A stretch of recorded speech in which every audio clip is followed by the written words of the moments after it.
আসসালামু আলাইকুম, রমাদান মুবারক সবাইকে। এটা ছিল গতকাল থেকে আজ পর্যন্ত কিছু অংশ আপনাদের সঙ্গে শেয়ার করলাম।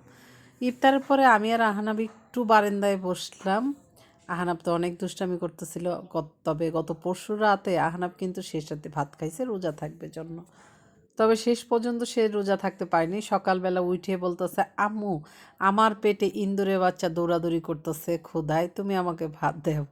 কি আর করার, যেহেতু বয়স হয়নি, আর 1 বছর গেলেই হয়তো বা ইনশাল্লাহ রোজা করতে পারবে। তো সবার কি অবস্থা, কেমন আছেন জানাবেন। আমরা আলহামদুলিল্লাহ খুবই ভালো আছি। তো আজকে শেয়ার করছি কিছু কথা।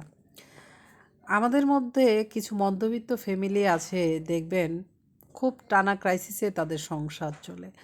আসলে তারা কাউকে কিছু বলতেও পারে না যে তাদের অভাব চলছে, আবার হাত পেতে চেয়েও খেতে পারে না। আসলে সব জায়গায় অসহায় হয়ে পড়ে মধ্যবিত্ত ফ্যামিলিরা। গরিবরা চাইতে পারে, আর বড়লোকরা তো টাকা পয়সা আছে, মধ্যবিত্তরা কারো কাছে চাইতেও পারে না, লজ্জায়। কি আর করবে তারা, বলেন তো। এর জন্যই বলি, আমাদের চারপাশে আত্মীয় স্বজন কিংবা আশেপাশে অনেক মধ্যবিত্ত আছে যারা আমাদেরই খুব কাছের এবং পরিচিত।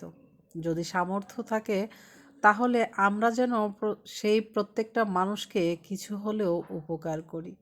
তবে অবশ্যই ক্যামেরার বাইরে এবং অন্য লোকের চোখের আড়ালে।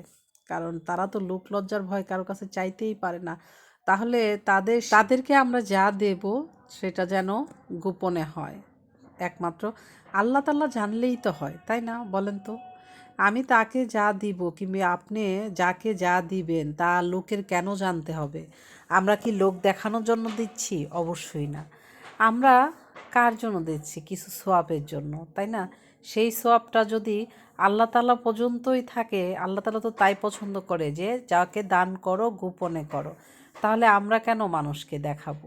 আসলে আমাদের মধ্যে এমন কিছু মানুষ আছে, কাউকে কোনো কিছু দিলে সেটা লোক সমাজে তুলে ধরে, আমি তো অমুকরে কিছু দিয়েছি।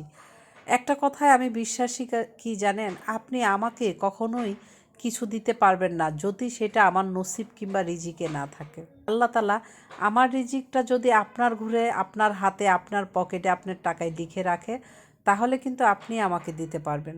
সেহেতু আপনি যার রিজিক তার হাতে শুধু পৌঁছায় দিচ্ছেন, এটা নিয়ে গর্ব করার কিছু নেই এবং কি মানুষকে দেখানোর কিছু নাই। তাই আসেন আমরা যে যতটুক পারি, খুব কাছের মানুষ যারা আছে, অসহায় মধ্যবিত্ত, লোক লজ্জার ভয়ে পেটে ভাত না থাকলেও কাউকে বলতে পারে না, তাদেরকে লুকিয়ে সাহায্য করি।